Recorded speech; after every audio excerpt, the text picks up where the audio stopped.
Hey everybody, this is Patricia Potter with Kirkland Solutions. Thanks for joining today. This is the STS Intermacs and Pedimacs Quality Reporting webinar.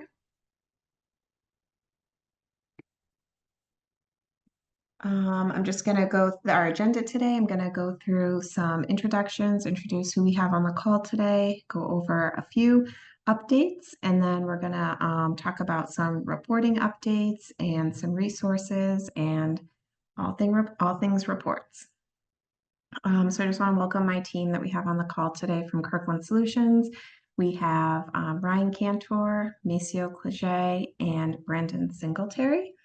And then from STS, we have Emily Conrad and Carol Crone. And then from our core group, we have Neelam Tejpal. We have AQO coming up, quickly coming up in September. It will be in Nashville, Tennessee this year. We'll be in person. Intermacs and Pedimacs will be on the first day of the conference on September 11th. We have a really good agenda, which I'll be sharing with you in just a minute. There will be an option for both in-person and virtual attendance. So if you're not able to join us in Nashville, we do have an option for virtual, which will give you access to all of the content that is presented, as well as all the on-demand content. And at the end of AQO, if there's any questions that we need to take back and discuss internally, we then have a hot topics webinar like late fall, early winter. And you will have access to that webinar as well. And at that time, we'll answer any questions or any ongoing discussions that weren't able to be finished at AQO. So that is coming up. We hope to see you there. We have a really good agenda. Oh, I thought I had put the agenda in. Just to go over it quickly, we're going to talk about AEs, specifically major infection, major bleeding, neurological dysfunction. We're going to have a patient journey, so taking a patient through the database from the screening log, implant demographics, all the way through follow-ups, rehospitalizations, AEs, and then an endpoint like explant for transplant or potentially death. So that will be really interesting. We're going to talk about 90-day mortality risk model. So yes, we have a really great agenda coming, so I really hope that you all can join us there. So before I turn it over to Ryan to take a deeper look into reporting, I did just want to point out that we do have a lot of resources on our website, specifically for reports. The first one is if you go to our website, intermacs.curso.net, and then you go to the reports tab and click on Intermacs reporting FAQ. There's lots of FAQs on there, general questions like who can obtain the quarterly statistical reports, where can I find the quarterly statistical reports, and how do I download them? How do I get my 8-digit code, or why is my passcode not working? How are duplicate entries or data entry mistakes removed? So just some frequently asked questions. There's questions and answers on there. And then, oh, my slides are a little bit out of order. I'm sorry, you guys.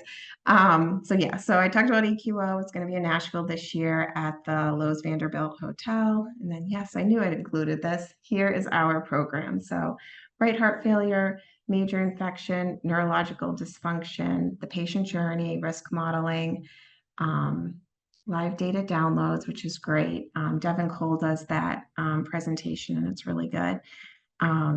Abstraction strategies, how to use your data, and then the dashboard. So it's a really full agenda, hopefully very applicable, and we hope to see you there.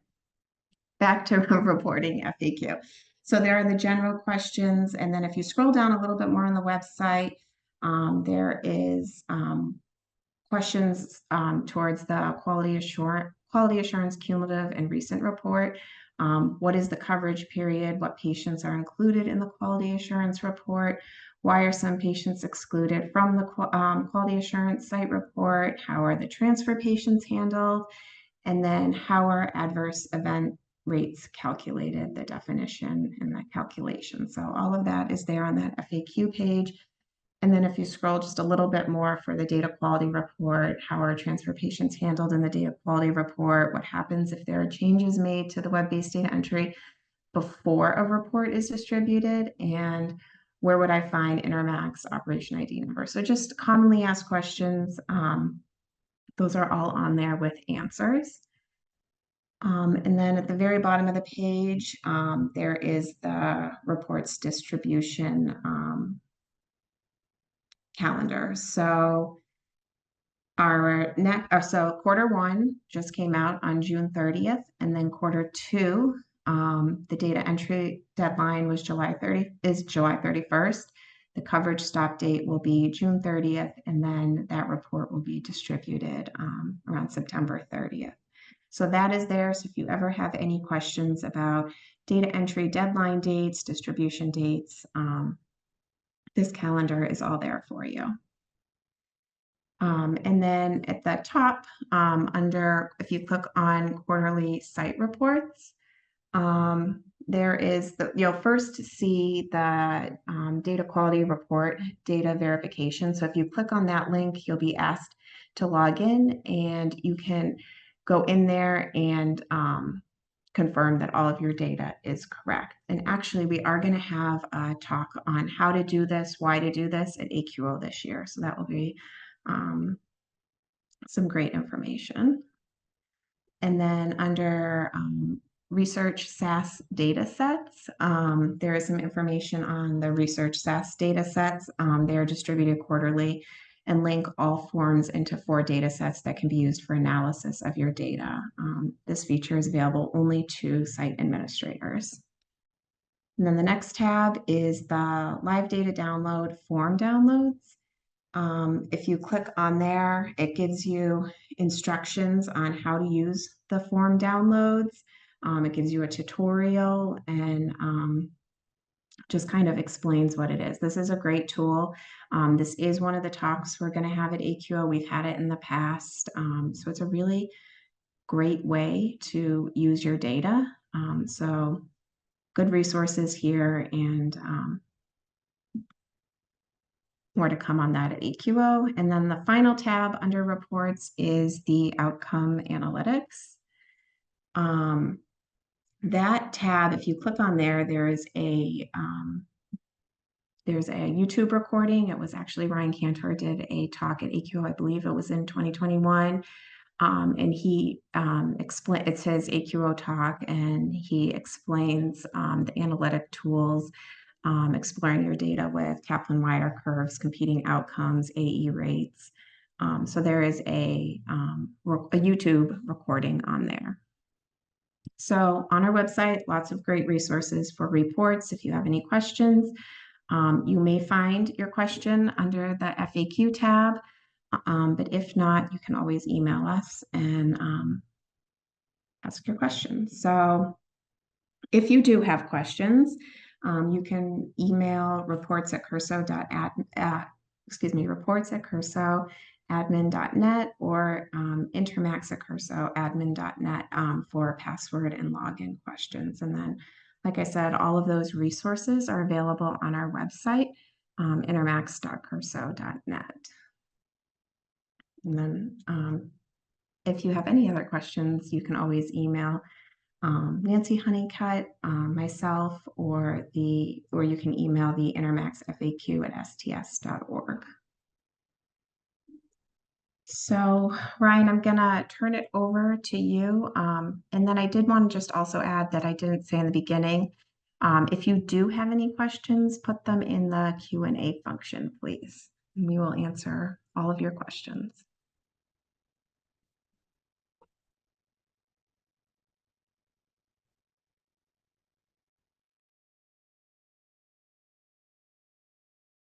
Let's see, can you guys hear me okay and see my slide on recent report edits? Yep, we got it. Okay, great. Well, hello everyone. I see we have a great crowd today. Thank you Patricia. So I'm going to jump around a little bit. The main focus of my discussion today will be on the QA reports. Like Patricia said, please put any questions in the QA tool, and we'll address them, either as I go through or at the end. And what I'm going to do is a brief overview of how to get to the reports, what's included in the reports, and highlight the some recent changes we made this go round this quarter, and what we plan on changing next. And if you have ideas or comments, please put those in, things you'd like to see in the QA reports or in any of our tools. And some of this might be a review if you've joined these calls a lot. Some of this might be brand new. So really, any question, big or small, feel free to enter those in. So here I've logged into the web-based data entry system. I'm pretending to be a non-existent fake hospital, Hospital X. But here's how you get to the different tools, kind of the in-app data features. And Patricia kind of already mentioned a lot of these, the data quality report and the quality assurance reports. When you click on these, you go to the files available for download. Since I'm not at a real hospital, I don't have any files available for download, but this is where site administrators can pick up those zip packets for the quarterly quality assurance reports. It's a zip folder. There's several different versions of the reports depending on time, cumulative, or the most recent 6 quarters, or patient population. There's report versions for all of your patients, or for patients who do not have a history of prior durable support. So their first Intermacs device is their first main device, or for patients who would have prior durable support, which is, in contemporary patients, most of those first durable devices are caught in Intermacs.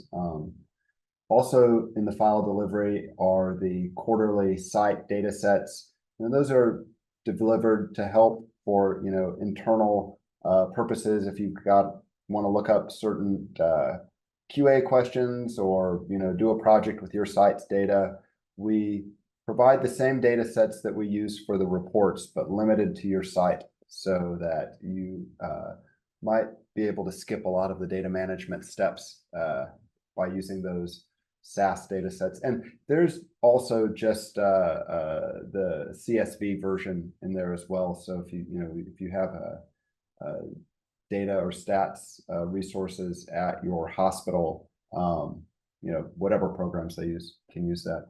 But so here's where you go to collect that. Also, this reports tab is where you go to see the outcome analytics, or if you want to go to the dashboard, you click that here. But like I said, we're going to be focusing on the QA reports. So I'm going to go through the whole report in just a second for Hospital X, which is a fake hospital. So we're not looking at any particular site's outcome.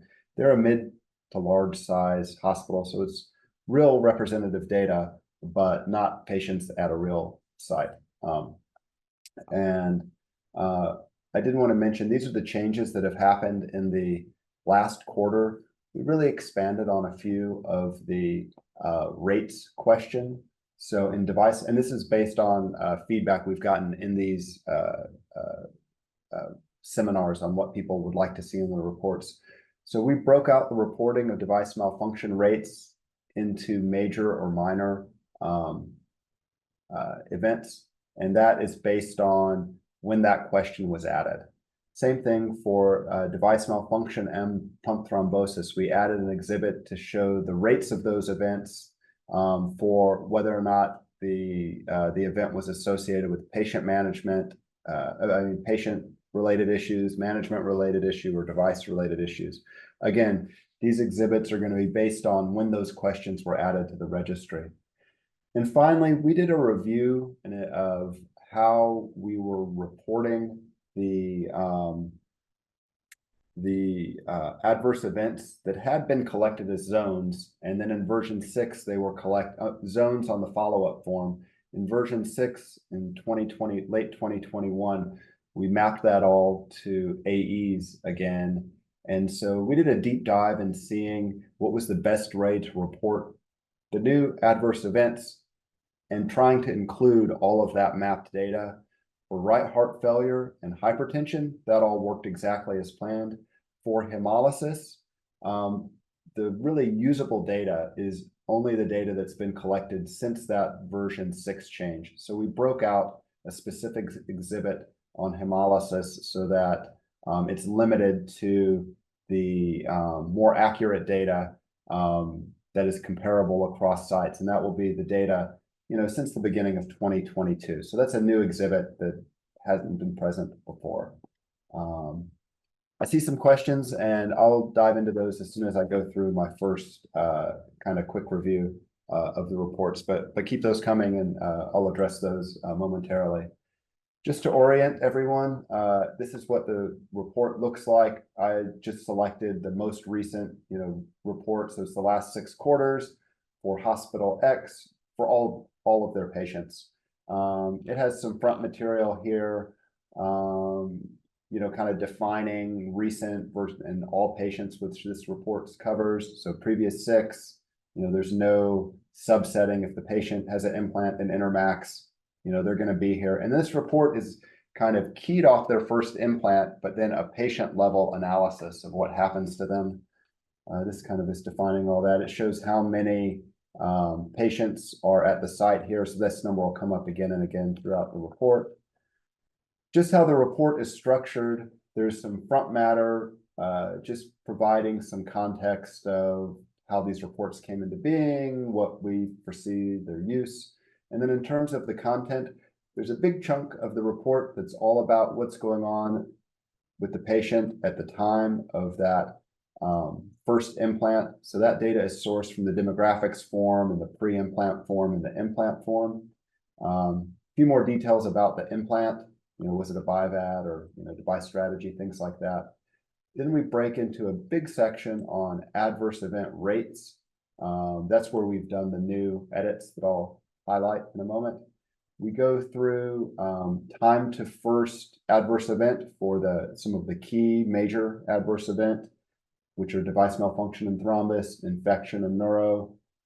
We do a few other time-related depictions of changes in functional capacity and quality of life.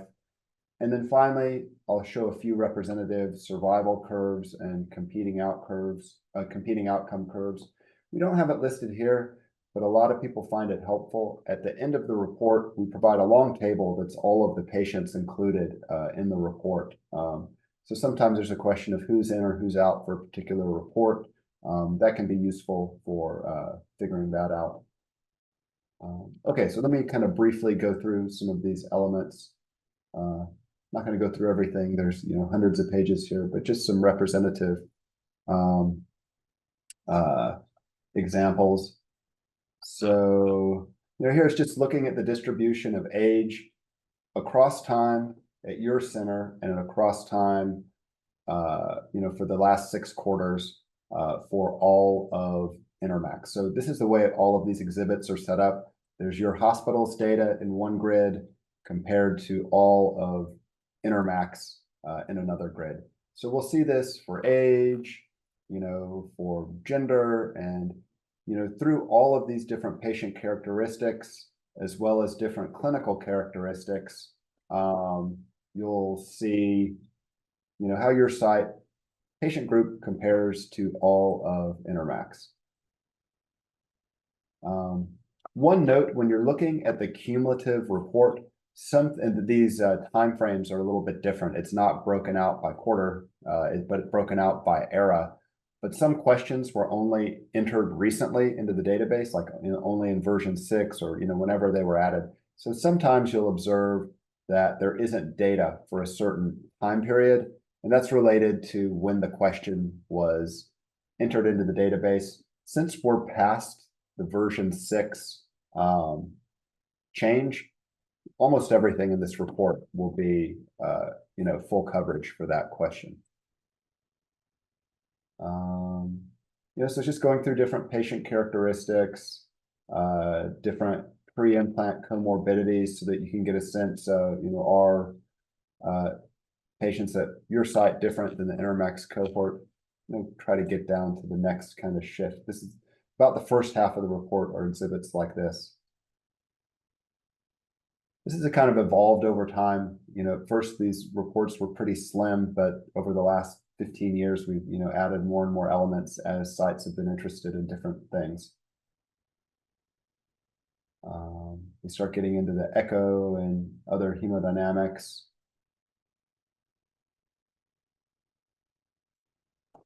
Some key, like functional capacity and quality of life, all snapshots of what's being reported at the time of implant. I think the next thing we get to, I'm looking for, is the adverse event rates. I think that's around exhibit 20 or 22 or so. Let me scroll there. Now I'm kind of going fast, but I'll pause in just a second when I get to these rates.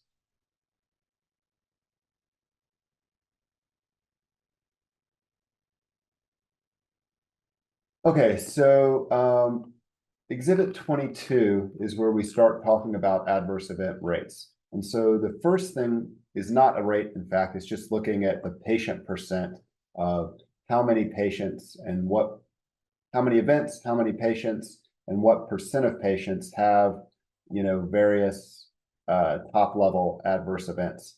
And, this is useful, but it does not, and it's easy to explain. Patient percent, the number of patients implanted divided by the number in the period of time of the report, divided by, the number of patients with an event versus the number of patients, implanted. That's easy to conceptualize, but it doesn't take into account the fact that patients are followed for different amount of times and therefore have different exposure or different risk times where they could have an adverse event. So the real reason we use adverse event rates is because it's a statistically appropriate way when you have varying amount of follow-up for patients. So it's a little bit better, especially when you're going to compare against different sites. So this helps us understand how much follow-up there is in terms of patient months of follow-up in the early time frame within the first 3 months and the late time frame, after 3 months. The reason we break it out is that, early reports from Intermacs and other places show that a lot of these adverse event rates are higher right after the device is implanted. But then, with patients is on support for more than about 3 months, a lot of these rates substantially decrease. And so we make this comparison broken in half so that we have a little bit more granularity and we can see, are there differences, within Intermacs overall in the early and late, and within your site overall, early and late, or, comparing the two. So here you see 114 patients at Hospital X, which contribute 270 months of early exposure and 529 months of late exposure. That becomes the denominator for all of the adverse event rates. So this is just looking at the counts of adverse events and kind of what percentage of all of your center's adverse events are, attributed to that particular adverse event. This isn't particularly useful for a comparison with the aggregate. In fact, we tried to drop this exhibit, but a few sites were using it for something. But it's better to use patient percent comparisons because, by definition, this has to total 100%, at your site and at Intermacs. But if you were wondering, in terms of, of all the different adverse events, what percentage are other, here's that data. Now this is becoming kind of the first really useful for comparison exhibit, looking at the rates, bleeding early, bleeding late at Hospital X at the top versus Intermacs overall. So just kind of zooming in on bleeding, 3.8 events per 100 patient months at the hospital. It's 8 at the Intermacs overall. So Hospital X is doing a bit better. This is unadjusted for patient risk factors, but it does give you a sense of the amount of adverse events being reported, at Hospital X versus other. I noticed one of the first question is, could we change this to events per person years? The reason, we did per patient months, 100 patient months, is that gives you a number where the decimal place is easy to compare. And then that is also comparable to many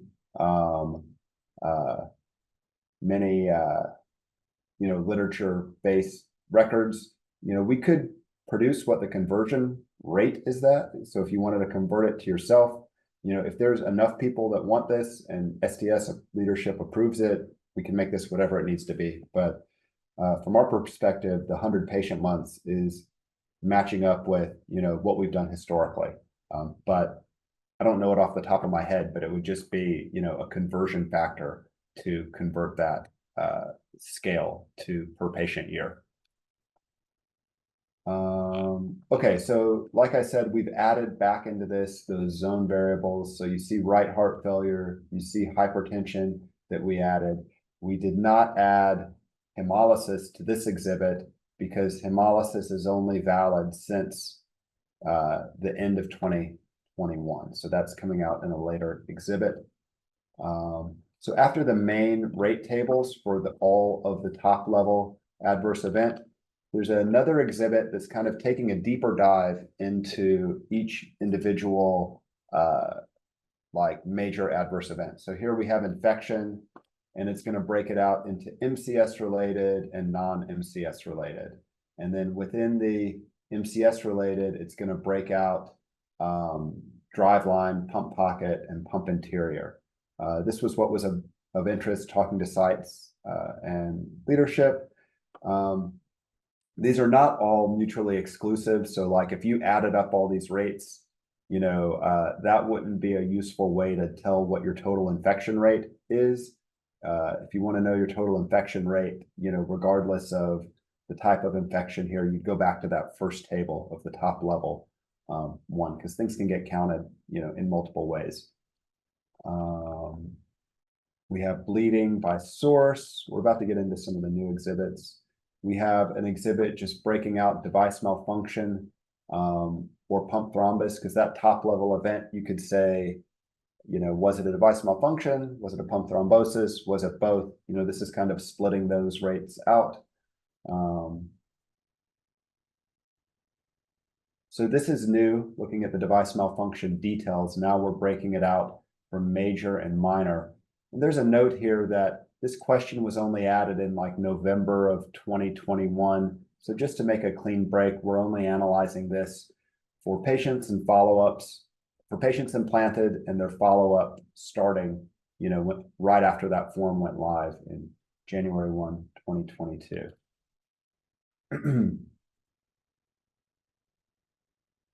So this is a similar depiction, at that version 6 upgrade, there was a lot more granularity in some of the, relatedness association of device malfunction and pump thrombosis. And so you can see in the Intermacs overall how this breaks out. You can see what the rate of device-related device malfunction is, management-related device malfunction, no association identified. That's just like one of the options, or patient-related. The same thing for the pump thrombosis depictions. Sorry, I'm scrolling around so much, Cindy. I'll do what I can.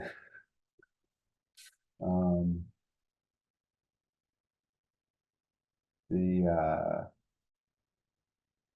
neurological dysfunction is a breakout of that. And so here's the new hemolysis exhibit starting 1/1/2022. So that was newly added. And I think that's the culmination of the new exhibits that we made this go round. So just briefly, I'll go to some of the other key exhibits. After we go through adverse events, we go time to first event for all of the major infections. I see a question that time to first right heart failure might be interesting to add. So we can put that on our list. That would be a reasonable addition. So when we're considering our next edit. So Maceo, if you take note of that, one of the proposed new edits would be to show time to first right heart failure in addition to these other major adverse events. Let me scroll down here. I want to show what the quality of life looks like. So here's like functional capacity and quality of life. You know, all these kind of things that are collected on the follow-up forms. We show some depictions for various things. I want to get to the like VAS.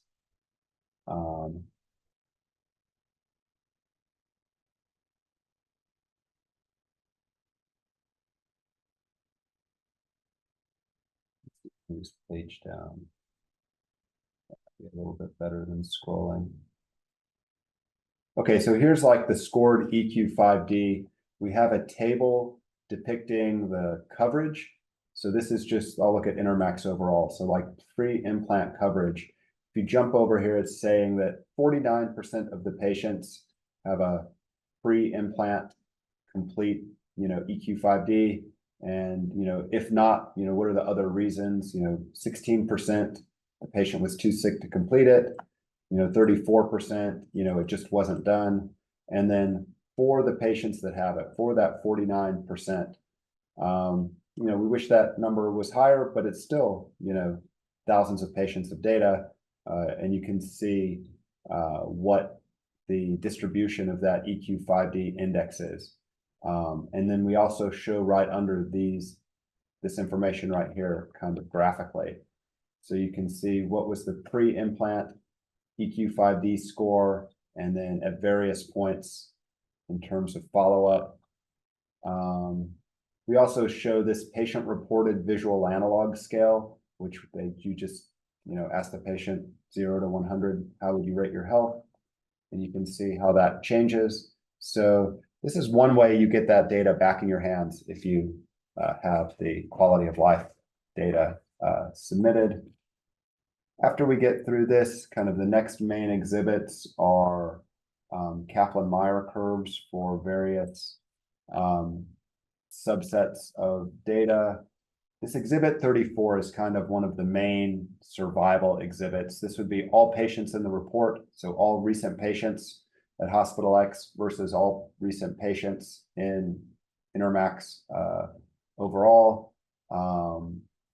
This methodology, making these Kaplan-Meier time to event curves, is a way that's statistically appropriate when the amount of follow-up time is different for different patients. It gets as much data into the analysis as possible, but patients only get credit for the follow-up where we know that they are alive on support. And what you see here is these curves are superimposable. The p-value is not statistically significant. So in this unadjusted format, there's no difference between overall survival in Hospital X and overall Intermacs. And we really wouldn't expect there to be, since it's a random sampling of patients. After this main exhibit, it's going to go through similar Kaplan-Meier curves for various patient subsets, device strategy, whether or not the patient was a BIVAD or a LVAD, et cetera. There's a lot of different ways things are sliced and diced. I'll mention almost any of these types of Kaplan-Meier curves can be reproduced in our time to event outcome analytics tool with a lot more flexibility if you want to drill down into other patient groups. Like if you just wanted to say, I only care about DT patients that are older, or I only care about, listed for transplant patients that are younger. You have complete flexibility in how you do this type of comparison in that outcome analytics tool. Or for different time periods, if you wanted to say, let's look at our survival for the last 5 years instead of the last 6 quarters, or the last 3 years. So you can make all those kind of time-based cohort selections as well.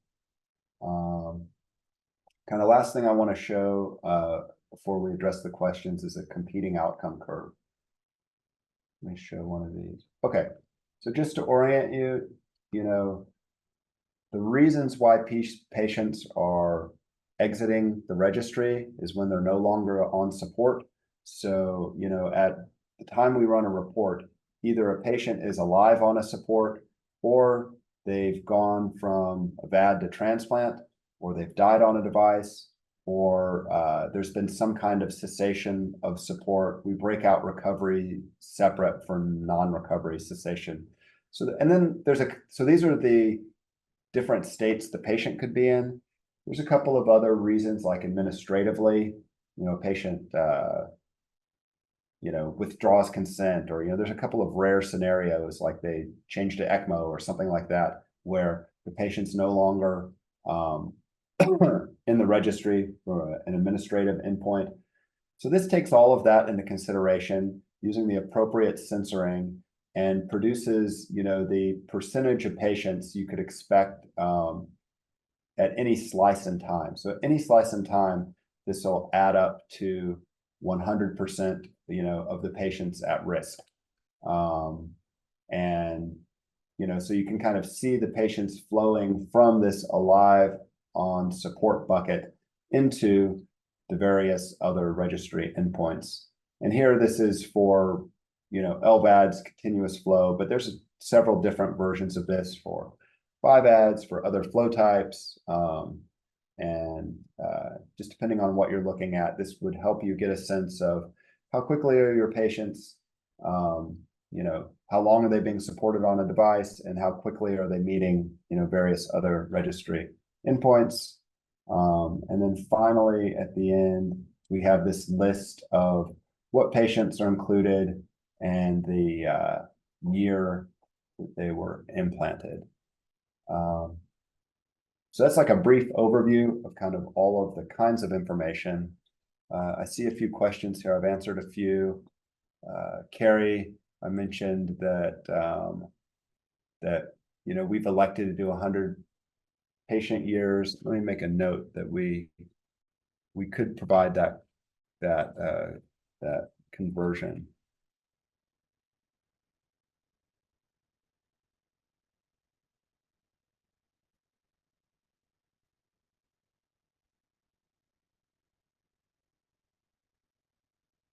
Could add that like as a note in the rate tables. I also see the question, time to first right heart failure event. Yes, we can add that to our list of potential edits.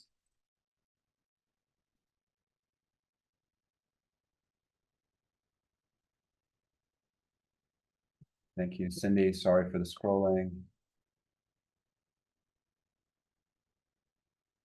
Can you do similar sizing implant centers? Was a question. So we don't have that directly in the QA report tool, but in terms of our other integrated dashboarding and outcome analytics, it does allow you to select what hospital size. So you can get hospitals that have similar volume to your own. And that's actually a great segue. I know the focus of today's webinar is on the QA reports, but I did have some feedback from Brandon Singletary on the dashboard on what's new there. And in our next release, we're going to be adding in a few new filters for EGFR group and history of durable VAD. But here you can also see within the dashboarding tool, you can select, what size center as keyed upon their 2023 Intermacs reported volume there. So if you wanted to compare any of these outcomes, short-term outcomes between similar sized sites, you could do that. If you wanted to do longer-term outcomes, you could use our time to event Kaplan-Meier tool, and there are similar filters there as well. Brandon, is there anything to add on what's coming up, or does that kind of capture what's going on in dashboard world? I don't know if he's still on. Yeah, that's it from, kind of what's new and upcoming.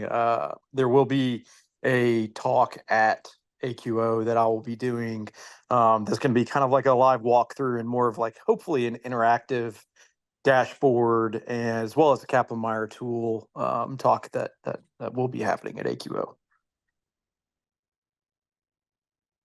Thank you, Brandon. Felicia, I see a question about the p-value. Let me go back to just a representative one here. So whenever we do a Kaplan-Meier curve, there, is your hospital site in red and, the Intermacs overall.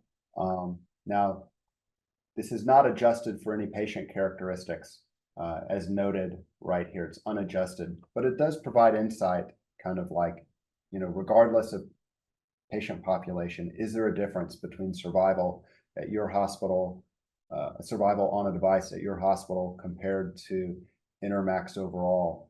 And there's a statistical method for basically testing, is this curve, red curve, different than the blue curve? And that's called the log rank p-value. And so if it's greater than 0.05, then that means there's not statistical evidence that those two curves are different. And just kind of by your eye, if the confidence intervals, the kind of shaded categories, are on top of each other, that is also evidence that there's not a statistical difference at your site.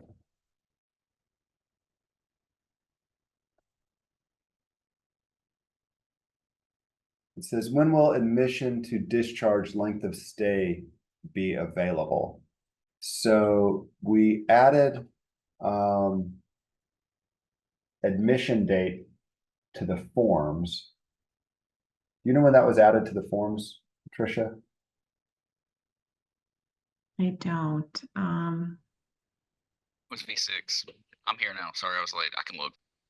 Okay, so likely, so we can, we don't have that right now.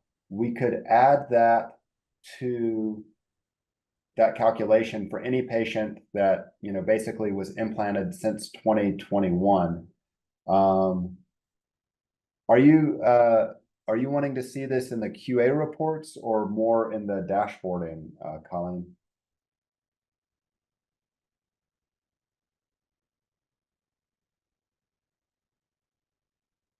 Okay, so let me write this down, but I'm just kind of thinking through what this might look like, because we would only be able to do that in kind of recent patients. You're talking about pre-implant admission day, right? Yes. Yeah, so the hospital admission date was added to pre-implant on 11/2/22, so we have a couple of years worth. Yeah. Just want to make sure I want to go take a look at the admission.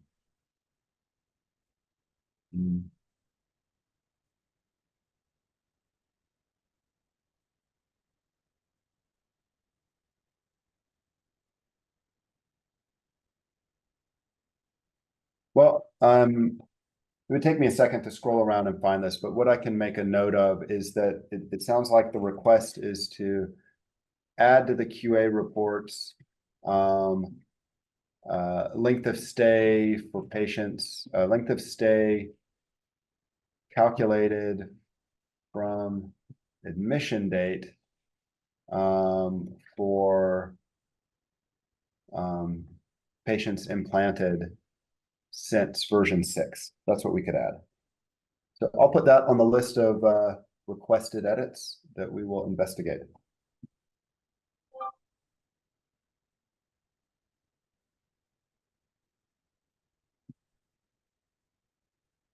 We kind of clear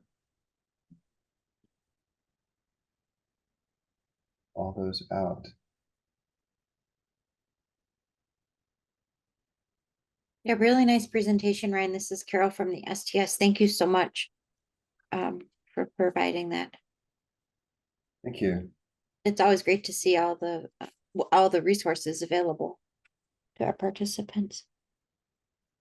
Any questions on anything other than the QA reports on the dashboards or SAS datasets or any of the live download or data tools?